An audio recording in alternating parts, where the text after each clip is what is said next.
Hi. இன்னைக்கு November 11, 2024. இன்றைக்கி Hindu news பேப்பரில் வந்து சில இம்பார்ட்டன்ட் கரண்ட் அஃபேர்ஸ்லாம் பார்க்க போகிறோம். ஃபஸ்ட்டு வந்து பினாக்கா ராக்கெட் சிஸ்டம். இது நமக்கு சிலபஸில் GS3 செக்யூரிட்டி, அப்போ அதே டைமில் science and tech, indigenisation of technology, இது எல்லாத்துலேயும் கவர் பண்ணலாம். மேக்ஸிமம் இது ப்ரிலிம்ஸில் கேட்குறதுக்கு தான் சான்சஸ் இருக்குது. ஏன்னா இது வரைக்கும் இந்த மாதிரியான rocket system, defence related missiles, equipments ப்ரிலிம்ஸில் மோஸ்ட்டாக கேட்டிருக்காங்க. ஓகே, நம்ம இது என்ன அப்படின்னு பார்க்கலாம். ரீசெண்டாக ஃப்ரான்ஸ் என்ன சொல்லியிருக்காங்கன்னா, இந்தியாட்ட இருந்து இந்த பினாக்கா மல்டி பேரல் ராக்கெட் லான்ச்சை வந்து வாங்கலாம் அப்படின்னு பிளான் பண்ணிக்கிட்டு இருக்கோம் அப்படிங்கிற மாதிரி சொல்லியிருக்காங்க. இன்னும் அவங்க எந்த முடிவுக்கும் வரல. பட் இந்தியா வந்து ஒன் அமாங் த கண்ட்ரிஸாக வந்து இருக்குது அவங்க வாங்க போகிற இந்த எக்யூப்மெண்ட்டில். இதுக்கு முன்னாடி அர்மேனியா இந்தியா கிட்டேருந்து எக்ஸ்போர்ட் பண்ணுறாங்க. அவங்க தான் first customer for the Pinaka system. இந்த பினாக்கா சிஸ்டம் இண்டிஜினஸ்லி டெவலப்டு, இந்தியாவிலே தயாரித்தது, DRDO டெவலப் பண்ணியிருப்பாங்க. ஓகே, இப்போது இந்த பினாக்கா சிஸ்டத்தோட மார்க் 1 வெர்ஷன் வந்து ரேஞ்ச் வந்து 38 கிலோமீட்டர் இருக்குது. அதே மாதிரி இந்த பினாக்கா சிஸ்டத்தில் இருந்து வெரைட்டி ஆஃப் அம்யூனிஷன்ஸ் வந்து ஃபயர் பண்ண முடியும். வெரைட்டி ஆஃப் அம்யூனிஷன்ஸ் அப்படின்னா என்னென்னா, இதுதான் இந்த என்டையர் சிஸ்டம் தான் பினாக்கா சிஸ்டம். இது வந்து ராக்கெட் அப்படின்னு சொல்லுவாங்க. இதுதான் மல்டி பேரல் ராக்கெட். இப்போது நிறையா ராக்கெட்ஸ் இருக்குல்ல, ஸோ இதுதான் லான்ச் பண்ணுவாங்க. இந்த ராக்கெட் ஒவ்வொரு சைஸு இல்லை ஒவ்வொரு ரேஞ்சுக்கு வந்து வச்சு யூஸ் பண்ண முடியும். ஸோ அதுதான் அதோட வேரியண்ட். அதை தான் இங்கே சொல்லியிருக்காங்க, வெரைட்டி ஆஃப் அம்யூனிஷன்ஸ் அப்படின்னு. இப்போது அதே மாதிரி அந்த இப்போ 38ன்னு நம்ம மேலே பார்த்தோம் இல்லையா, அதே மாதிரி நிறையா ரேஞ்ச் அம்யூனிஷன்ஸ் வந்து இன்னும் டெவலப்பில் இருக்குது. அதே மாதிரி சில ட்ரையல்ஸும் வந்து பண்ணியிருக்காங்க. அதுவும் பர்டிகுலராக 75 கிலோமீட்டர் ரேஞ்சுக்கு போகிறது. அதுக்கப்புறம் இதோட பிளான் என்ன அப்படின்னா, 120 கிலோமீட்டர்லேருந்து 300 கிலோமீட்டர் வரைக்கும் லான்ச் பண்ணுறதுக்கான, அதாவது ராக்கெட்டை வந்து டிசைன் பண்ணணும். அதுதான் இப்போதைக்கு பிளானில் இருக்காங்க. சரி, இந்த மல்டிபிள் பேரல் ராக்கெட் லான்ச்சர் அப்படின்னா என்ன அப்படின்னா, நம்ம மேலே பார்த்த மாதிரி தான். அது வந்து ஒரு ஆர்ட்டிலரி சிஸ்டம். மல்டிபிள் ராக்கெட்ஸை வந்து அட் அ டைமில் ஃபயர் பண்ண முடியும் சைமல்டேனியஸாக. ஸோ இதனால் என்னன்னா, நம்ம மல்டிபிள் ராக்கெட் லான்ச் வச்சுக்க முடியும் உள்ள. அதே நேரத்தில் ப்ரிசிஷன் இந்த சென்ஸ், நம்ம வந்து ஒரு பர்டிகுலர் ஏரியா மட்டும் டார்கெட் பண்ணோன்னா அதுக்கேற்ற மாதிரி வச்சுக்கலாம். இல்லை ஒரு பெரிய ஏரியா வந்து டார்கெட் பண்ணுறோன்னா அதுக்கேற்ற மாதிரி நம்ம வந்து செட் பண்ணிக்கலாம். ஸோ இந்த மாதிரியான வேரியஸ் அப்ளிகேஷன்ஸ் வந்து இதில் இருக்குது. தென் எக்ஸைஸ் சக்தி, இதுவும் ப்ரிலிம்ஸ் பேஸ்டு தான். பட் இந்தியா ஃப்ரான்ஸ்க்கு இடையில தான் இது நடக்குது. இந்த இயர் 2024 மேலே வந்து முடிஞ்சிருக்கு. 7th எடிஷன் வந்து கண்டக்ட் பண்ணியிருக்காங்க. அது எங்கே நடந்ததுன்னா, மேகாலயாவில் நடந்தது. இது நம்ம சொன்ன மாதிரி இந்தியன் ஃப்ரெஞ்ச் ஆர்மிஸ்க்கு இடையில் நடக்கக்கூடிய ஒரு எக்ஸசைஸ். இதில் டிஃபென்ஸ் கோஆப்ரேஷன், இன்டர்ஆப்ரபிலிட்டி, இதெல்லாம் அதோட அவங்களோட அப்ஜெக்டிவ். இதெல்லாம் ப்ரொமோட் பண்ணுறதுக்கு தான் இந்த மாதிரியான எக்ஸசைஸ் நடத்துகிறாங்க. இதோட நெக்ஸ்ட் எடிஷன் வந்து எங்கே நடக்குதுன்னா, ஹை ஆல்டிடியூட் வார்ஃபேர் ரிலேட்டடாக இருக்கும் அப்படிங்கிற மாதிரி அஃபீஷியல்ஸ் வந்து சொல்லியிருக்காங்க. ஓகே, இந்த மாதிரியான எக்ஸசைஸ் வந்து எதெல்லாம் இன்வால்வ் பண்ணுது அப்படின்னு பார்த்தோம் அப்படின்னா, ரியல் வேர்ல்டு ஆப்ரேஷன்ஸ், அதை மிமிக் பண்ணி அவங்க வந்து ட்ரைனிங் எடுப்பாங்க. அதே நேரத்தில் terrorist actions, joint command post, intelligence surveillance, இதெல்லாம் எப்படின்னு 2 ஆர்மியும் சேர்ந்து பயிற்சி எடுப்பாங்க. அதே மாதிரி ஒவ்வொருத்தவங்களும் அவங்க ஃபாலோ பண்ணுற சில பெஸ்ட்டு ப்ராக்டிசஸ் என்னென்ன இருக்குது அப்படிங்கிறதையும் ஷேர் பண்ணிக்குவாங்க. அதே நேரத்தில் ஹை லெவல் ஆஃப் ஃபிசிக்கல் ஃபிட்னஸை அச்சீவ் பண்ணுறது எப்படிங்கிறதையும் 2 பேரும் ஷேர் பண்ணிக்குவாங்க. இது வந்து 2 years ஒன்ஸ் வந்து நடக்கும். இந்தியாவில் 1 டைம் நடந்தது அப்படின்னா அடுத்து ஃப்ரான்ஸில் நடக்கும். அப்படி மாறி நடக்கும். ஸோ இதை வந்து நம்ம பயோலேட்ரல் ஆஸ்பெக்ட்லேயும் பார்க்கலாம். இந்தியாவுக்கும் ஃப்ரான்ஸ்க்கு இடையில இந்த மாதிரி எக்ஸைஸ் சக்தி அப்படின்னு ஒன்று நடந்துகிட்ருக்கு அப்படிங்கிறது. ஸோ பயோலேட்ரல் ஆஸ்பெக்டில் நம்ம அப்படியும் புரிஞ்சுக்கலாம். Then United Nation Interim Force in Lebanon, UNIFIL அப்படின்னு வந்து சொல்லுவாங்க. இது என்ன அப்படின்னா, அக்டோபர் மந்தோட எண்டில் இந்த குரூப் வந்து இஸ்ரேல் ஃபோர்ஸஸ் வந்து அட்டாக் பண்ணியிருப்பாங்க. அதை வந்து நிறையா பேர் கண்டிச்சிருப்பாங்க. ஏன்னா இஸ்ரேல் வந்து ஹெஸ்பல்லாவுக்கு அகேன்ஸ்டாக ஒரு மெஷர் எடுக்கிறோன்னு சொல்லிட்டு இந்த பீஸ் கீப்பிங் ஃபோர்ஸை வந்து அட்டாக் பண்ணியிருப்பாங்க. இது ஆல்ரெடி இந்தியாவும் ஸ்பெயினும் வந்து கண்டிச்சிருப்பாங்க. இப்போ ரீசெண்டாக ஃப்ரான்ஸ் அஃபீஷியல்ஸும் இதை வந்து கண்டிச்சிருப்பாங்க. இந்தியா, ஸ்பெயின், ஃப்ரான்ஸ், நேபாள் எல்லாருமே இந்த பீஸ் கீப்பிங் ஃபோர்ஸில் வந்து கான்ட்ரிபியூட் பண்ணுறாங்க. கிட்டத்தட்ட இந்தியாவில் மட்டும் 903 ட்ரூப்ஸ் வந்து அதில் ஒர்க் பண்ணிகிட்டு இருக்காங்க. ஒருவேளை எந்த கண்ட்ரி அட்டாக் பண்ணாலும் இந்தியன் சோல்ஜர்ஸ் அஃபெக்ட் ஆகிறதுக்கு சான்சஸ் இருக்குது. அதனால இந்தியா அதை வந்து கண்டிச்சிருக்காங்க. ஓகே, இந்த ஃபோர்ஸ் எப்போ ஆரம்பிச்சிருப்பாங்க அப்படின்னு பார்த்தோம் அப்படின்னா, கிட்டத்தட்ட செக்யூரிட்டி கவுன்சில் வந்து 1978 வந்து அப்ரூவல் கொடுத்துருப்பாங்க. என்ன விஷயம் அப்படின்னா, இஸ்ரேலுக்கும் லெபனானுக்கும் சின்ன சின்ன கிளாஸஸ் வந்து இருந்துக்கிட்டே இருந்தது. அதுக்கு காரணம் வந்து பாலஸ்தீனில் இருக்கிற பாலஸ்தீன் லிபரேஷன் ஆர்கனைசேஷன் அப்படிங்கிற ஆர்கனைசேஷன் தான். அவங்க லெபனானோட சதர்ன் பார்ட்டில் இருந்துக்கிட்டு இஸ்ரேலை வந்து அட்டாக் பண்ணுவாங்க. ஸோ அப்படி அட்டாக் பண்ணதுனால இஸ்ரேல் டைரெக்டாக லெபனான், அதாவது இன்னொரு கண்ட்ரிக்குள்ளேயே புகுந்து அவங்கள வந்து அட்டாக் பண்ண ஆரம்பித்தாங்க. அப்போ ஆரம்பித்தது இன்னும் அது கண்டினியூ ஆகிட்டு இருக்கு. இந்த ஹெஸ்பல்லா மாதிரியான ஃபோர்ஸஸ் வந்து இஸ்ரேல் அட்டாக் பண்ணுறதுனால இஸ்ரேல் வந்து திரும்ப லெபனான்லேருந்து அவங்கள லெபனானுக்குள்ளேயே போய் அவங்கள வந்து அட்டாக் பண்ணிக்கிட்டு இருக்காங்க. இதுதான் விஷயம். இந்த பீஸ் கீப்பிங் ஃபோர்ஸ் எதுக்கு யுனைடெட் நேஷன்ஸ் கொண்டு வந்தாங்கன்னா, இஸ்ரேல் ஃபோர்ஸ் வந்து லெபனான்லேருந்து ஃபுல்லாக வித்ட்ரா பண்ணணும் அப்படிங்கிறது வந்து சொல்லியிருப்பாங்க. அதே நேரத்தில் இன்டர்நேஷ்னல் லெவலில் பீஸ் அண்ட் செக்யூரிட்டியை என்ஷூர் பண்ணணும். அதே நேரத்தில் லெபனானிஸ் கவர்மெண்ட் அங்கே இருந்த லெபனான் கவர்மெண்ட்டை அவங்களோட அத்தாரிட்டியை வந்து அந்த இடத்துல ரீஸ்டோர் பண்ணி கொடுக்குறது. இந்த மேண்டேட்டை 2 தடவை அட்ஜஸ்ட் பண்ணியிருப்பாங்க 1982 2000. ஏன்னா 2 தடவையும் பெரிய லெவலில் பிரச்சனைலாம் அங்கே கிளம்புது, நிறையா பேர் இறந்து போயிருப்பாங்க. லெபனான் வார் 2006 வந்து முடிஞ்சிருக்கும், லோக்கல் சிவில் வார் கிரைசிஸு. அப்போது இந்த கவுன்சில் வந்து என்ன பண்ணியிருப்பாங்கன்னா, யுனைடெட் நேஷன் செக்யூரிட்டி கவுன்சில் வந்து ஃபோர்ஸை வந்து அதிகப்படுத்தியிருப்பாங்க. அது எதுக்காகனா இந்த மாதிரியான எதிர்ப்புகள் வந்து தொடர்ந்துக்கிட்டு இருக்கா, அதே நேரத்தில் லெபனானோட ஆர்ம்டு ஃபோர்ஸஸ்க்கு சப்போர்ட் பண்ணுறதுக்காகவும். ஏன்னா சிவிலியன்ஸ் நிறைய பேர் அஃபெக்ட் ஆகிறாங்க, அதனால் அங்கே இருக்கிற லெபனானோட ஆர்ம்டு ஃபோர்ஸஸ்க்கு சப்போர்ட் பண்ணுறதுக்கு இது யூஸ் பண்ணுவாங்க. At the same time humanitarian access வந்து லோக்கல் சிவிலியன் பாப்புலேஷன்ஸ்க்கு வந்து கிடைக்கணும். அவங்க ஆல்ரெடி அஃபெக்ட் ஆகிட்டாங்க. ஒரு வார் அப்படிங்கிற சுச்சுவேஷனில் இருக்கும்போது அங்கே ஹெல்த் அண்ட் சானிடேஷன் ரொம்பவே அஃபெக்ட் ஆகும். அதே நேரத்தில் மேஜர் ஃபுட் கிரைசிஸ் வரும், லீட் டு ஃபெமைன், பஞ்சமெல்லாம் வர்றதுக்கு சான்சஸ் இருக்குது. இதெல்லாம் ப்ரீவியஸ் இயர் கொஸ்டின்ஸில் கேட்டிருப்பாங்க. லெபனான் தான் அதுக்கும் ஆன்சர். இந்த மாதிரி ஒரு பெரிய ஃபுட் கிரைசிஸ் எல்லாம் வந்தது எந்த கண்ட்ரி அப்படிங்கிற மாதிரிலாம் கேட்டாங்க. அதுக்கு ஆக்சுவலாக லெபனான் தான் ஆன்சராகவும் இருந்தது. இப்போ ஓவராலாக கிட்டத்தட்ட 9500 மெம்பர்ஸ் வந்து அந்த பீஸ் கீப்பிங் ஃபோர்ஸில் இருக்காங்க. இஸ்ரேலுக்கும் லெபனானுக்கும் இடையில பார்டர் வந்து கிட்டத்தட்ட 120 கிலோமீட்டர். அவங்க சதன் பார்ட், அதாவது லெபனானோட சதன் பார்ட்டில் தான் இஸ்ரேல் இப்படி வரும். ஸோ இங்கே இஸ்ரேல் அப்படின்னா இங்கே லெபனான் இருக்கும். பெய்ரூத் வந்து லெபனானோட கேபிட்டல். இங்கேருந்து வந்து இஸ்ரேல் அவங்க அட்டாக் பண்ணுறாங்க. அதனால் இஸ்ரேல் உள்ளே பூந்து அவங்கள திரும்ப அட்டாக் பண்ண ஆரம்பித்தாங்க. ஸோ இப்போ வரைக்கும் இப்படி தான் தொடர்ந்துட்டுருக்கு. இப்போ இந்த PLOன்னு நம்ம சொன்னோம் இல்லையா, பாலஸ்தீன் லிபரேஷன் ஆர்கனைசேஷன், அவங்கள அட்டாக் பண்ண போய் அவங்கள வந்து சப்ரஸ் பண்ணிட்டாங்க. பண்ணதுக்கப்புறம் அங்கே நிறையா ஆர்ம்டு ஃபோர்ஸஸ், நிறையா ஆர்ம்டு குரூப்ஸ் எல்லாம் என்ன பண்ணிட்டாங்கன்னா இஸ்ரேல்ஸை வந்து அப்போஸ் பண்ண ஆரம்பித்தாங்க. அப்போது இஸ்ரேல் என்ன நினச்சாங்கன்னா, தங்களுக்கு தேவையான ஒரு கவர்மெண்ட்டை வந்து அங்கே உருவாக்கி வச்சோம் அப்படின்னா அவங்களோட பார்டர் வந்து பீஸ்ஃபுல்லாக இருக்கும் அப்படின்னு நினச்சாங்க. அதன் விளைவாக வந்து நிறையா வார்ஸில் வந்து அவங்க ஈடுபட்டிருப்பாங்க அங்கே லோக்கல் லெவலில். ஸோ அதனால தான் இன்னும் அந்த பிரச்சனைகள் வந்து இது தொடர்ந்துக்கிட்டே இருக்குது. நம்ம சொன்னோம் இல்லையா, நிறையா குரூப்ஸ் அப்போஸ் பண்ணாங்கன்னு. அதில் ஒரு முக்கியமான குரூப் தான் அந்த ஹெஸ்புல்லா. அதோட லீடர் தான் இப்போ சமீபத்தில் வந்து இஸ்ரேல் அசாசினேட் பண்ணியிருப்பாங்க.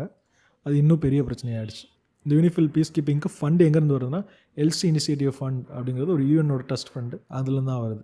நெக்ஸ்ட்டு வந்து பார்க்க போகிற டாபிக் வந்து ஒரு டிசாஸ்டர் மேனேஜ்மெண்ட் ரிலேட்டடாக.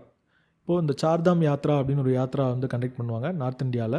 அது குறிப்பாக இந்த பத்ரிநாத், கேதார்நாத், கங்கோத்ரி, யமுனோத்ரி, இங்கே வந்து பீப்புள் வந்து பில்கிரிமேஜ் போவாங்க. இந்த 4 இடத்தையும் கனெக்ட் பண்ணுற மாதிரி ஒரு சர்க்கியூட் இருக்குது. எவ்ரி இயர் இது வந்து நடக்கும்.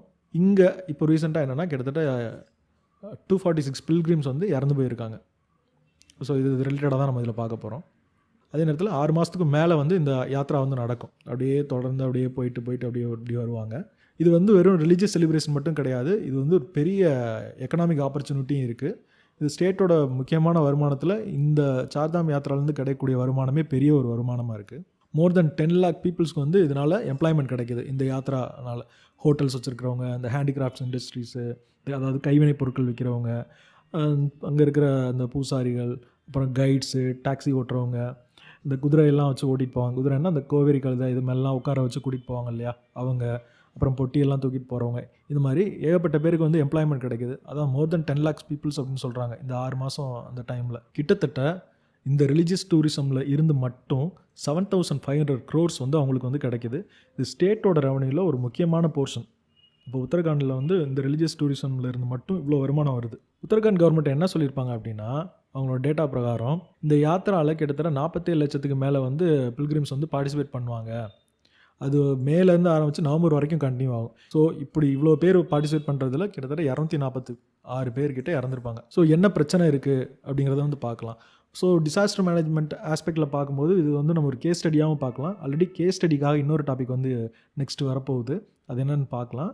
இதையும் கேஸ் ஸ்டடியாக பார்க்கலாம். ஸோ இந்த மாதிரியான இஷ்யூஸில் நீங்கள் வந்து அங்கே ஒரு டிஸ்ட்ரிக்ட் மேஜிஸ்ட்ரேட்டாக இருக்கீங்க, நீங்கள் என்ன மாதிரி நடவடிக்கைகள் எடுப்பீங்க, அந்த கேஸ் ஸ்டடியில் இந்த பிரச்சனையை கொடுத்துட்டு அங்கே என்ன இஷ்யூஸ் இருக்குது அப்படிங்கிற மாதிரி கேட்டால் நம்ம அதுக்கு ஆன்சர் எழுதலாம். அதுக்கு தான் இந்த மாதிரி நியூஸை வந்து நம்ம பார்க்குறோம். ஓகே, அங்கே என்ன பிரச்சனைனால இவ்வளோ பேர் இறந்து போயிருக்காங்கன்னா, ஆல்டிடியூட் சிக்னல் உயரம் அதிகமாக ஆக்சிஜன் லெவல் கம்மியாகும். அதுவும் இல்லாமல் வேறு சில பிரச்சனைகளும் வரும் உடல் ரீதியாக. ஸோ அந்த மாதிரி ஆல்டிடியூட் சிக்னஸை வந்து அவங்க ஃபேஸ் பண்ணியிருக்காங்க. அதே நேரத்தில் பில்கிரிம்ஸ்க்கு வந்து அக்காமடேஷன் வந்து சரியாக கொடுக்கல அப்படின்னு சொல்கிறாங்க.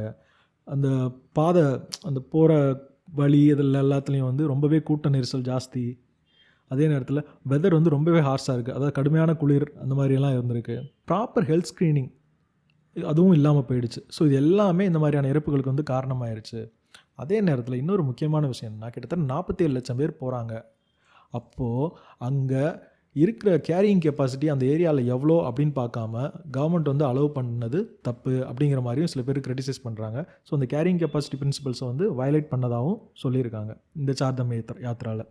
இவ்வளோ பேர் வராங்க அப்படின்னு தெரிஞ்சும் அதோட ரிஸ்க் என்ன அப்படிங்கிறத வந்து ப்ராப்பராக வந்து ஆர்கனைஸ் பண்ணுறவங்க எம்ஃபசைஸ் பண்ணுறது கிடையாது. ஏன்னா பீப்புள் வந்து இந்த மாதிரி ட்ரெக்கிங் போகலாம் ஹை ஆல்டிடியூடில் அப்படின்னு எந்த விதமான ப்ரிப்பரேஷனும் இல்லாமல் அங்கே போயிடுறாங்க. ஸோ அங்கே இருக்கிற சேலஞ்சஸ் அங்கே போனதுக்கப்புறம் தான் அவங்க நிறையா பேருக்கு தெரிய வருது. இங்கே இருக்கிற இந்த வெள்ளியங்கிரி மலையில் போகும்போதே குச்சி வச்சுட்டு போயிட்டு நிறையா பேர் ரொம்ப புலம்பிக்கிட்டு இருப்பாங்க. நம்ம அந்த மாதிரி அதோட ஹைட்டான இடத்துக்கு போகும்போது அதுக்கான ப்ராப்பர் ப்ரிப்பரேஷனோடு போகணும். ஏன்னா ஆக்சிஜன் லெவல் ரொம்பவே கம்மியாக இருக்கும். அங்கே மூச்சு விடுறதே ரொம்ப சம்டைம்ஸ் சிரமமாக இருக்கும். அங்கே பாடி வந்து நம்மளோட பாடி வந்து அந்த கிளைமேட்டுக்கு ஏற்ற மாதிரி அந்த வெதருக்கு ஏற்ற மாதிரி அக்ளிமேட்டைஸ் ஆகணும். திடீர்னு அங்கே போகும்போது பிரச்சனைகள்லாம் வரும். ஸோ அதை வந்து இங்கே முக்கியமான ஒரு பாயிண்டில் சொல்லியிருப்பாங்க. டெத் ரேட்டு அது 240 பேரில் அதிகமாக எந்த போர்ஷன் ஆஃப் பீப்புளுக்கு வந்திருக்கு, ஐ மீன் எந்த போர்ஷன் ஆஃப் பில்கிரிம்ஸ்க்கு வந்திருக்குன்னா ஹெலிகாப்டரில் ட்ராவல் பண்ணி போனவங்களுக்கு தான் வந்திருக்கு. ஏன்னா கீழே ஒரு கிளைமேட் பேட்டர்னில் இருப்பாங்க, அவங்க உடம்பு வந்து பழகியிருக்கும். திடீர்னு கொஞ்ச நேரத்துலையே அவங்க வந்து டக்குன்னு அந்த கிளைமேட் இல்லாமல் புது கிளைமேட்டுக்கு வந்து உள்ளே போயிடுவாங்க. அதாவது கடுமையான ஒரு குளிர் இருக்கிற ஒரு சுச்சுவேஷனுக்குள்ளே போகிறாங்க. பாடி வந்து அந்த மாதிரி அக்ளிமேட்டைஸ் ஆகாமல் போயிடுது உடனே அந்த ஹார்ஸ் கிளைமேட்டுக்கு. ஸோ அந்த மாதிரியான ஹார்ஸ் வெதர் கண்டிஷன்ஸ்க்கு பாடி அக்ளிமேட்டைஸ் ஆகாமல் அதனாலேயே நிறையா பேர் அங்கே அந்த ஆல்டிடியூட் சிக்னஸ்னால் இறந்து போயிடுறாங்க. அக்ளிமேட்டைசேஷன் அப்படிங்கிறது வந்து ஒரு பர்டிகுலர் வெதர் கண்டிஷனுக்கு உடம்பு வந்து பழகிறது. அதுதான் இப்போ நம்ம ஒரு ஹை ஆல்டிடியூட்க்கு வார்ஃபேர் எல்லாம் போகும்போது அக்ளிமேட்டைசேஷன் ட்ரைனிங்னே ஒன்று இருக்கும், அதெல்லாம் கொடுப்பாங்க. அதுவும் இந்த எவரெஸ்ட்லாம் ஏற போகிறாங்கல்ல, இந்த அக்ளிமேட்டைஸ் ட்ரைனிங் எல்லாம் கொடுப்பாங்க. அதுவும் புதுசாக எந்த புது விதமான ஹார்ஸ் கிளைமேட்டுக்குள்ளே போகிறதுக்கு முன்னாடி அக்ளிமேட்டைஸ் ட்ரைனிங் அப்படிங்கிறது ஒன்று வந்து கொடுப்பாங்க. சார்தாம் டெம்பிள்ஸில் பொதுவாகவே ஆக்சிஜன் லெவல் லோவாக தான் இருக்கும். அப்போது இதை மேனேஜ் பண்ணுற மாதிரியான சில விஷயங்கள்லாம் அவங்க ஆல்ரெடி பண்ணி வச்சுருக்கணும். ஸோ பண்ணாமல் இருந்தது வந்து தப்பு, அதனால தான் இவ்வளோ பேர் இறந்து போயிருக்காங்க அப்படிங்கிற மாதிரி வந்து சொல்லியிருக்காங்க. இதுக்கு ஒரு சில வே ஃபார்வர்டு நியூஸ்லேயே சொல்லியிருப்பாங்க. வே ஃபார்வர்ட் பாயிண்ட்ஸ், அது வே ஃபார்வர்ட் பாயிண்ட்ஸ்னால் வே ஃபார்வர்டாக சொல்லலை, அவங்க போகிற போக்கில் சொல்லியிருப்பாங்க. நாம் தான் அதை மெஷர்ஸாகவும் வே ஃபார்வர்டாகவும் நாம் புரிஞ்சுக்கணும், அதை நோட்ஸாக எடுத்து வச்சுக்கணும். ஹெல்த் செக்கப் வந்து ரொம்பவே மேண்டேட்ரியாக இருக்கணும் எல்லா பில்கிரிம்ஸ்க்கும், யார் வராங்க போகிறாங்க அப்படிங்கிறது வந்து. அதே நேரத்தில் நித்தி ஆயோக் என்ன சொல்லியிருப்பாங்கன்னா, ஒரு சஸ்டைனபிள் டூரிசம் வந்து ஃபாலோ பண்ணணும் எல்லா இந்தியன் ஸ்டேட்லேயும், அதுவும் பர்டிகுலராக ஹிமாலயன் ஸ்டேட்ஸில் வந்து ஃபாலோ பண்ணணும்னு சொல்லியிருப்பாங்க. அதை வந்து ஒழுங்காக ஃபாலோ பண்ணலை அப்படின்னு. சஸ்டைனபிள் இந்த சென்ஸ் அதோட கேரியிங் கெப்பாசிட்டி நான் மேலே பார்த்தோம் இல்லையா, அதுதான் அந்த ஏரியாவில் எவ்வளோ கேரிங் கெப்பாசிட்டி, அந்த ஈக்கோ சிஸ்டம் எவ்வளோ பேரை அடாப்ட் பண்ணிக்க முடியும் அப்படிங்கிறத புரிஞ்சு அதுக்கேற்ற மாதிரி பிளான் பண்ணி டூரிஸ்ட்ஸை வந்து அலோவ் பண்ணணும் அப்படின்னு வந்து சொல்லியிருப்பாங்க. 7500 கோடி அப்படின்னா சும்மாவா, போகிற போக்கில் நிறையா ரூல்ஸ் வயலேஷன்ஸ்லாம் நடக்குது. ஸோ இதெல்லாம் இல்லாமல் ஒரு சஸ்டைனபிளான இதை மெயின்டைன் பண்ணணும், அதுதான் இங்கே இப்போ சொல்லியிருப்பாங்க. நெக்ஸ்ட் ஒரு சைல்டு லேபர் ரிலேட்டடாக ஒரு இன்ட்ரெஸ்டிங்கான விஷயம் வந்து சொல்லியிருப்பாங்க. இதை வந்து பாயிண்ட்ஸாக எக்ஸாம்பிளாக கோட் பண்ணுறதுக்கு ரொம்பவே யூஸ்ஃபுல்லான ஒரு நியூஸ் இது. அஸ்ஸாமில் காமிக்ஸ் கமாண்டோ அப்படின்னு ஒரு ட்ரூப்பை வந்து உருவாக்கியிருப்பாங்க. கமாண்டோ கிடையாது, சில யூத்தெல்லாம் ஆர்கனைஸ் பண்ணி அவங்களுக்கு இந்த கேரிகேச்சர் அப்படின்னு சொல்லும்போது என்ன அப்படின்னா, இந்த படம் வரைகிறதெல்லாம் இருக்குல்ல, பொம்மை படம் மாதிரியெல்லாம் வரைவாங்கள்ல, கார்ட்டூன் ட்ராயிங்ஸ், அந்த மாதிரி வரைகிற ட்ரைனிங்கை வந்து கொடுத்து அவங்க மூலமாக சைல்டு லேபரோட இல் எஃபெக்ட்ஸ், சைல்டு மேரேஜஸோட இல் எஃபெக்ட்ஸ், இதை பற்றியெல்லாம் மக்களுக்கு வந்து அவேர்னஸ் க்ரியேட் பண்ணுறாங்க. இந்த மாதிரியான சோசியல் ஈவில்ஸ் என்னென்னலாம் இருக்குது, ரைட்ஸ் வயலேஷன்ஸ் எல்லாம் என்ன இருக்குங்கிறத பற்றி அவங்க ஒரு அவேர்னஸ் கேம்பெயின் மாதிரி அவங்க மூலமாக பண்ணுறாங்க. ஸோ 20 ரூபாயான இனிஷியேட்டிவ். ஏன் இந்த மாதிரியான கதைகள் மூலமாக படம் வரைஞ்சி மக்களுக்கு அவேர்னஸ் க்ரியேட் பண்ணுறாங்க அப்படின்னா, நம்ம பேசுகிறத விட இந்த மாதிரி விஷுவலாக ஸ்டோரி சொல்லும்போது மக்கள் வந்து ஈஸியாக புரிஞ்சுக்குவாங்க. அதுலேயும் இந்த மாதிரி ஸ்டோரி டெல்லிங்கில் வந்து ஹியூமர்ஸ் எல்லாம் யூஸ் பண்ணுறதுனால மக்கள் ரொம்பவே எங்கேஜாக இருப்பாங்க. அதனால் இது ரொம்பவே இந்த மெத்தட் யூஸ்ஃபுல்லாக இருக்கும். ஸோ இந்த மாதிரி அவேர்னஸ் கேம்பெயினில் இந்த மாதிரியான ஒரு டைப் ஆஃப் கேம்பெயின் வந்து யூஸ்ஃபுல்லாக இருக்கும் அப்படிங்கிற மாதிரி சொல்லியிருப்பாங்க. அந்த மாதிரியான ஸ்டோரிஸில் அவங்க வந்து சைல்டு அப்யூஸ் பற்றி பேசுகிறது, அதை எப்படி கவுண்டர் பண்ணுறது அப்படிங்கிறத பற்றியெல்லாம் பேசியிருப்பாங்க. அதே நேரத்தில் ஒவ்வொரு சில்ட்ரனுக்கும் படிக்கிறது தொடர்பாக ஒவ்வொரு விதமான ட்ரீம் இருக்கும்.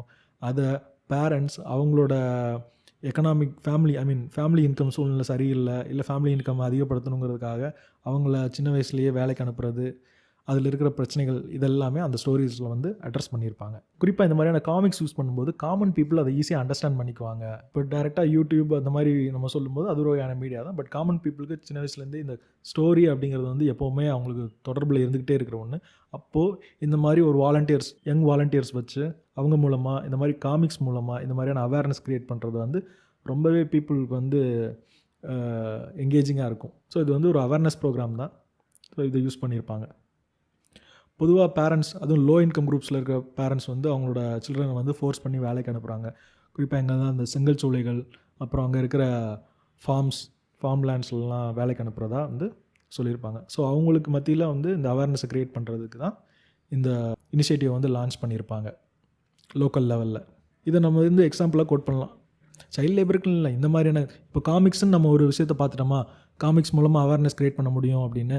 அப்போது நாளைக்கு நம்ம வே ஃபார்வர்ட் எழுதும்போது நாம் இந்த பாயிண்ட்டை இந்த மாதிரி யங் வாலண்டியர்ஸ்க்கு காமிக்ஸ் ரிலேட்டடான ஒரு ட்ரைனிங் கொடுத்து காமன் பீப்புள்கிட்ட அவேர்னஸ் க்ரியேட் பண்ணுறதுக்கு யூஸ் பண்ணிக்கலாம். ஏன்னா அவங்கள ரொம்ப நெருக்கமாக உணர வைக்கும் அப்படிங்கிற மாதிரியெல்லாம் நம்ம பாயிண்ட்ஸ் எழுதலாம். அதாவது we are just getting idea from this content. இது ஒரு சாதாரண நியூஸாக நம்ம கடந்து போகலாம். ஆனால் இதுக்குள்ளே இருக்கிற பாயிண்ட் வந்து நமக்கு ரொம்ப யூஸ்ஃபுல்லான பாயிண்ட். இந்த அவேர்னஸ் மெத்தடை வந்து நம்ம எல்லா கேம்பெயினுக்கும் வந்து கோட் பண்ணிக்க முடியும். தென் இதை தான் நான் கேஸ் ஸ்டடின்னு சொன்னேன், ஜெண்டர் ஈக்குவாலிட்டி ரிலேட்டடாக. கேஸ் ஸ்டடி நமக்கு GS4 எத்திக்ஸில் பொதுவாக வரும். நம்ம இந்த மாதிரியான நியூஸ் வந்து நம்ம எஸ்ஏல யூஸ் பண்ணிக்கலாம். சொசைட்டி GS1ல் வந்து ஜெண்டர் ஈக்குவாலிட்டி ரிலேட்டடாக யூஸ் பண்ணிக்கலாம். இப்போ நியூஸ் என்ன அப்படின்னா, ஒடிசாவில் ஒரு ரூரல் ஏரியாவில் மிக்ஸ்டு ஃபுட்பால் டோர்னமெண்ட் வந்து நடத்தியிருப்பாங்க. அது என்ன மிக்ஸ்டு டோர்னமெண்ட் அப்படின்னா, பாய்ஸ் கேர்ள்ஸ் 2 பேரும் சேர்ந்து ஒரு டீமாக வந்து விளையாடுவாங்க. ஸோ பொதுவாக ஃபுட்பாலுக்கு வந்து 2 டீம் ஆப்போசிட்டில் விளையாடுவாங்க, ஒருத்தவங்க. ஸோ 2 டீம்லையுமே பாய்ஸும் இருப்பாங்க, கேர்ள்ஸும் இருப்பாங்க, சேர்ந்து எல்லோரும் ஒன்றா விளையாடுவாங்க. அதுதான் மிக்ஸ்டு டோர்னமெண்ட். இது எதுக்காக பண்ணியிருப்பாங்க அப்படின்னா, ஜெண்டர் ஈக்குவாலிட்டியை ப்ரமோட் பண்ணுறதுக்காக பண்ணியிருப்பாங்க. அது மட்டும் இல்லாமல் ஜெண்டர் ஸ்டீரியோடைப்ஸ் அட்ரஸ் பண்ணுறதுக்காகவும் வந்து பண்ணியிருப்பாங்க. இப்போ இதை நான் ஏன் கேஸ் ஸ்டடி ஆஸ்பெக்ட் அப்படின்னு சொன்னால், இது மெயின்ஸ் ஆன்சர் நம்ம சும்மா இதை கோட் பண்ணிடலாம். இந்த மாதிரி ஒடிசா ரூரல் ஏரியாவில் இந்த மாதிரி mixed tournament have been conducted அப்படிங்கிற மாதிரி நம்ம வந்து சொல்லலாம். பட் அதே நேரத்தில் இது ஏன் கேஸ் ஸ்டடி மாதிரி அப்படின்னா, இதில் நிறையா விஷயங்கள் வந்து சொல்லியிருக்காங்க. அதுதான் நம்ம என்னென்னு பார்க்க போகிறோம். இப்போது நீங்கள் வந்து ஒரு ஸ்போர்ட்ஸ் டெவலப்மெண்ட் அத்தாரிட்டி, நீங்கள் இருக்கிற ஏரியாவில் இல்லை நீங்கள் இருக்கிற பர்டிகுலர் டிஸ்ட்ரிக்டில் ஜெண்டர் ஸ்டீரியோடைப் ஜாஸ்தியாக இருக்குது, ஜெண்டர் இன்இக்வாலிட்டி ஜாஸ்தியாக இருக்குது. இதை நீங்கள் என்ன மாதிரியான இனிஷியேட்டிவ்ஸில் வந்து அட்ரஸ் பண்ணுவீங்க அப்படின்னு வந்து ஒரு கேஸ் ஸ்டடி மாதிரி கொடுக்குறாங்க அப்படின்னு வச்சுக்கோமே. அதுக்கு நம்ம என்ன பதில் எழுதுவோம்? ஸோ அது மாதிரி ரிலேட்டடாக தான். ஸோ நம்ம கொஸ்டின்ஸ்லேயே அங்கே என்ன மாதிரியான இஷ்யூஸ் ப்ரிவேல் ஆகுது அப்படின்னு ஒன்று கேட்குறாங்க. இதை நீங்கள் அட்ரஸ் பண்ணுறதுக்கு என்ன மாதிரியான மெஷர்ஸ் எடுப்பீங்க அப்படின்னு வந்து கேட்குறாங்க. அப்போது இந்த மாதிரியான பாயிண்ட்ஸ் எல்லாம் நமக்கு யூஸ் ஆகும். அதுதான் பார்க்க போகிறோம். ஸோ இந்த இனிஷியேட்டிவ் எடுத்தது வந்து அங்கே லோக்கலில் இருக்கிற ஒரு NGO தான் எடுத்திருப்பாங்க. ஸோ NGOங்கிறது நமக்கு GS2ல் ஒரு டாப்பிக்காகவும் இருக்குது. GS2ல் NGO அப்படிங்கிறது சிலபஸில் இருக்கிற ஒரு முக்கியமான வேர்டு. அப்போ NGO இந்த மாதிரியான ஆக்டிவிட்டீஸில் ஈடுபடுறாங்கன்னு NGOவையும் நம்ம ரிலேட் பண்ணி தேவையான இடத்துல நம்ம யூஸ் பண்ணிக்கலாம். ஓகே, சரி விஷயத்துக்கு வருவோம். ஃபஸ்ட்டு இந்த மாதிரியான மிக்ஸ்டு டோர்னமெண்ட் நடத்துறதுக்கு பசங்களையும் பொண்ணுங்களையும் ஒன்றா சேர்த்து விளையாடணும்னு சொல்லும்போது யாருமே அதுக்கு வந்து ஒத்துக்கலை. அதுக்கு முதல்ல அந்த சின்ன பசங்களுக்குமே நிறையா தயக்கம் இருந்திருக்கு. ஸோ அந்த NGO என்ன பண்ணியிருக்காங்கன்னா, ஒவ்வொரு பாய்கிட்டையும் கேர்ள்கிட்டையும் போய் இந்த மாதிரியான ஜெண்டர் ஸ்டீரியோ டைப்ஸை வந்து நாம் தான் எதிர்க்கணும், அதை வந்து ஒழிக்கிறதுக்கு நாம் முக்கியமான நடவடிக்கை நாம் தான் எடுக்கணும், அப்போ தான் இந்த சொசைட்டியில் வந்து ஒரு ஈக்குவலான சுச்சுவேஷன் வந்து உருவாகும் அப்படிங்கிறத வந்து அந்த பசங்களுக்கு முதல்ல வந்து சொல்லி கொடுத்துருப்பாங்க. அதுக்கப்புறம் என்னென்னா, அங்கே இருக்கிற அதர் யூத்ஸ்க்கு வந்து என்ன சொல்லியிருப்பாங்கன்னா, ஜெண்டர் பிரச்சனைங்கிறது வந்து வெறும் வந்து உமன் சம்மந்தப்பட்டது மட்டும் கிடையாது, அது பெண்கள் கண்ணோட்டத்தில் மட்டுமே பார்க்கக்கூடாது. அதே நேரத்தில் மென் மட்டும் ஜெண்டர் இன்இக்வாலிட்டிக்கு வந்து காரணம் கிடையாது அப்படிங்கிறத வந்து சொல்லியிருப்பாங்க. ஏன்னா ஜெண்டர் பிரச்சனைங்கிறது வந்து மென் உமன் 2 பேருமே ஈக்குவலாக வந்து அஃபெக்ட் பண்ணுது, 2 பேருமே ஈக்குவல் விக்டிம்ஸாக அதில் இருக்காங்க. ஸோ ஒரு இன்க்ளூசிவ் ஸ்பேஸை வந்து நம்ம வந்து அவங்களுக்கு உருவாக்கி கொடுக்குறதுக்கு இதை பற்றி ப்ராப்பரான அண்டர்ஸ்டாண்டிங் வேணும்னு சொல்லிட்டு அங்கே இருக்கிற யூத்ஸுக்கும் அங்கே யாரெல்லாம் அந்த கேமுக்குள்ளே கூப்பிட போகிறாங்களோ விளையாட போகிறாங்களோ அவங்களுக்கும் வந்து புரிய வச்சுருப்பாங்க. முதல்ல பொதுவாக இந்த மாதிரியான கேமில், அதுவும் ஃபுட்பால் மாதிரியான ஃபீல்ட் ஸ்போர்ட்ஸில் நிறையா வந்து பேரியர்ஸ் இருக்கும். ஏன்னா பொதுவாகவே இது வந்து பலம், அது மஸ்குலினாக தான் இந்த விளையாட்டை வந்து கன்சிடர் பண்ணுவாங்க. மஸ்குலினா இது பசங்க விளையாடுற விளையாட்டு அப்படிங்கிற மாதிரி. ஸோ இந்த இஷ்யூவை வந்து ஃபஸ்ட்டு அவங்க அட்ரஸ் பண்ணுற மாதிரியான சுச்சுவேஷன் இருந்தது. இது ஒரு மாதிரியான இஷ்யூ ஃபஸ்ட்டு. அதாவது ஒரு பர்டிகுலர் ஸ்போர்ட்ஸ் மேலே இருக்கிற ஒரு பெர்செப்ஷன், அதை வந்து இந்த பாயிண்ட் வந்து சொல்லுது. அப்புறம் அங்கே இருக்கிற மேல் பிளேயர்ஸ் கிட்ட அவங்க என்ன பண்ணியிருப்பாங்க அப்படின்னா, உங்கள் சிஸ்டர்ஸ் உங்களோட ஃப்ரெண்ட்ஸ் எல்லாம் கூட்டிகிட்டு வாங்க, எல்லோரும் ஒன்றா சேர்ந்து ஒரு டீமாக விளையாடலாம், நம்ம ப்ரொஃபஷனல் டோர்னமெண்ட்ஸ்க்கெலாம் போகலாம் அப்படின்னு சொல்லிட்டு அவங்களையும் கூட்டிகிட்டு வர சொல்லி அவங்களுக்கும் கவுன்சிலிங் எல்லாம் கொடுத்து அவங்களையும் வந்து டீமில் வந்து சேர்த்துருப்பாங்க. இதுக்கு முன்னாடி அங்கே இந்த மாதிரியான மிக்சடு ஜெண்டர் டீம்ஸ் எதுவும் கிடையாது. ஆனால் ரீசெண்டாக அவங்க பசங்க கூடயே அவங்களோட பொண்ணுங்களையும் சேர்த்து அனுப்பும்போது, அதாவது இப்போது வீட்டில் அண்ணன் போகிறான்னா சிஸ்டரையும் அவங்க தங்கச்சியும் அனுப்புறது, இந்த மாதிரி ஒரு சில பேர் வந்து தயங்கி தயங்கி அனுப்ப ஆரம்பிச்சிருக்காங்க. இனிஷியலாக அவங்களுக்கு என்ன மாதிரியான ஒரிஸ், அதாவது சமூகத்தில் என்ன மாதிரியான ஒரிஸ்லாம் இருக்குன்னா, இந்த மாதிரியான கேமில் பிள்ளைங்களுக்கு வந்து அடிபட்டுரும் அப்படிங்கிறது ஒன்று. ஏன்னா ஃபுட்பால் வந்து எப்படி இருந்தாலும் அடி விழ தான் செய்யும் கை காலில். இந்த மாதிரியான இந்த மாதிரி இன்ஜுரி வர்றதுக்கு வந்து சான்சஸ் இருக்குது. அதே நேரத்தில் இந்த மாதிரியான விளையாட்டில் பசங்களும் பொண்ணுங்களையும் ஒன்றா விளையாட விட்டோம் அப்படிங்கும்போது சில பேர் ஆக்சிடெண்ட்டாகவே யதார்த்தமாக வந்து மோதுறதுக்கோ இடிக்கிறதுக்கோ சான்சஸ் இருக்குது. சில பேர் வந்து இன்டென்ஷனலாகவே வந்து இடிப்பாங்க.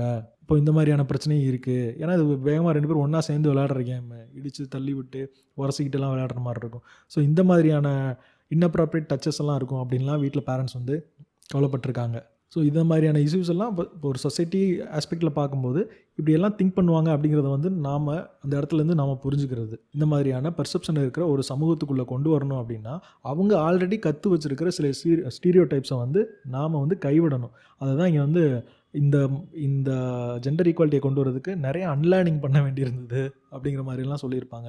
நிறையா கவுன்சிலிங் கொடுக்க வேண்டியது இருந்துச்சு பசங்களுக்கு. ஆல்ரெடி அவங்க ஃபாலோ பண்ணிக்கிட்டு இருக்கிற நார்ம்ஸை வந்து நம்ம புதுசாக ரீஃப்ரேம் பண்ண வேண்டியதெல்லாம் இருந்தது அப்படிங்கிற மாதிரி சொல்லியிருப்பாங்க. ஸோ இதெல்லாம் வந்து நம்ம பாயிண்ட்ஸில் சூப்பராக கொடுக்கலாம். Counselling, reframing the existing norms, இந்த மாதிரியான ஒரு சோஷியல் ஈவில்ஸை அட்ரஸ் பண்ணுறதுக்கு இந்த மாதிரி ஆல்ரெடி இருக்கிற எக்ஸிஸ்டிங் நார்ம்ஸ் வந்து நம்ம ரீஃப்ரேம் பண்ணுறதுக்கு வந்து இனிஷியேட்டிவ் எடுக்கணும் அப்படிங்கிறதெல்லாம் சொல்லணும். அதே நேரத்தில் இவங்க இந்த என்ஜிஓ என்ன பண்ணியிருப்பாங்க அப்படின்னா, ஃபுட்பால் பொதுவாகவே மேல் சென்ட்ரிக் கேமாக தான் பார்க்கப்படுது. அதே நேரத்தில் அக்ரெசிவான கேம் தான், அதில் மாற்றுக்கிறது கிடையாது. ஸோ இவங்க பசங்களும் பொண்ணுங்களும் ஒன்றா விளையாடும்போது இனிஷியலாக அவங்களுக்கு வந்து நிறையா வந்து மனசில் தடைகள் இருக்கும். அதை சரி பண்ணுறதுக்கு வந்து இவங்களுக்குள்ள ஒரு சில ரூல்ஸ் அண்ட் கைட்லைன்ஸ் எல்லாம் போட்டிருப்பாங்க.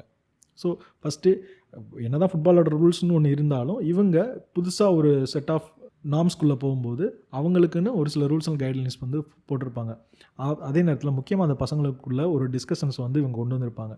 எந்த விதமான மிஸ் அண்டர்ஸ்டாண்டிங்கும் இருந்துடக்கூடாது, எந்த விதமான மிஸ்காண்டக்டும் உருவாயிடக்கூடாது.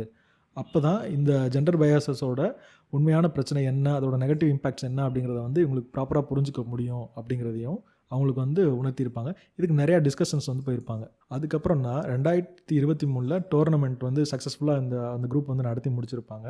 அந்த டோர்னமெண்ட்டில் நிறைய ஆடியன்ஸ் வந்து பார்ட்டிசிபேட் பண்ணியிருப்பாங்க. ஸோ நிறையா பேர் பசங்க பொண்ணுங்க எல்லோரும் ஒன்றா சேர்ந்து விளையாடுறதையும் பார்க்குறதுக்கு ஆடியன்ஸ் வருவாங்க அப்படின்னு சொல்லும்போது இவங்களுக்கு வந்து அது இன்னும் உத்வேகமாக இருந்திருக்கு. ஸோ இந்த டோர்னமெண்ட் நடத்தி முடிக்கிறதுனால என்ன அப்ஜெக்டிவ் அச்சீவ் பண்ண முடிஞ்சது அப்படின்னா, ஸ்போர்ட்ஸில் பாய்ஸ் அண்ட் கேர்ள்ஸ்க்கு ஈக்குவலான ஆப்பர்ச்சுனிட்டியை கொடுக்க முடியும் அப்படிங்கிறத உறுதிப்படுத்த முடிஞ்சுது. அதே நேரத்தில் பீப்புள்கிட்ட ஜெண்டர் ஈக்குவாலிட்டி ரிலேட்டடான பர்செப்ஷனையும் சேஞ்ச் பண்ணுறதுக்கு இது ஒரு வாய்ப்பாகவும் அவங்க பயன்படுத்தியிருக்காங்க. ஸோ இவ்வளோ விஷயங்கள் வந்து இருக்குது. இதெல்லாம் கேஸ் ஸ்டடியில் நம்ம யூஸ் பண்ணிக்க முடியும். இந்த மாதிரியான கேஸ் ஸ்டடீஸில் இந்த இனிஷியேட்டிவ் அப்படியே இன்னொரு சில விஷயங்களுக்கும் அதர் சோஷியல் ஈவல்ஸுக்கும் நம்ம அப்படியே தூக்கி அடாப்ட் பண்ண முடியும். இந்த மாதிரி கவுன்சிலிங் கொடுக்குறது, எக்ஸிஸ்டிங் நார்ம்ஸை ரீஃப்ரேம் பண்ணுறது, அன்லேர்னிங் பண்ணுறது, கண்டினியூஸ் டிஸ்கஷனில் பசங்க கூட இன்வால்வ் ஆகிறது, தேவைப்பட்டால் நம்ம அதுக்கேற்ற மாதிரி சில ரூல்ஸையும் கைட்லைன்ஸையும் போட்டு பசங்களை அந்த சிச்சுவேஷனுக்கு ப்ராப்பராக அடாப்ட் பண்ணி கொண்டு வர்றது, இந்த மாதிரியெல்லாம் நம்ம வந்து போடலாம் பாயிண்ட்ஸு. அதுக்கு இந்த மாதிரியான எக்ஸாம்பிள்ஸையும் கோட் பண்ணலாம். இந்த மாதிரி ரூரல் ஒடிசாவில் இந்த மாதிரி பண்ணியிருக்காங்க ஒரு என்ஜிஓ அப்படிங்கிற மாதிரி.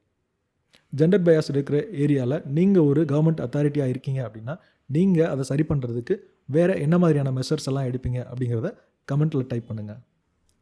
இந்த பிடிஎஃப் வந்து டிஸ்கிரிப்ஷனில் இருக்கிற டெலிகிராம் லிங்க்கில் கொடுக்குறேன், யூஸ் பண்ணிக்கோங்க. தேங்க்யூ.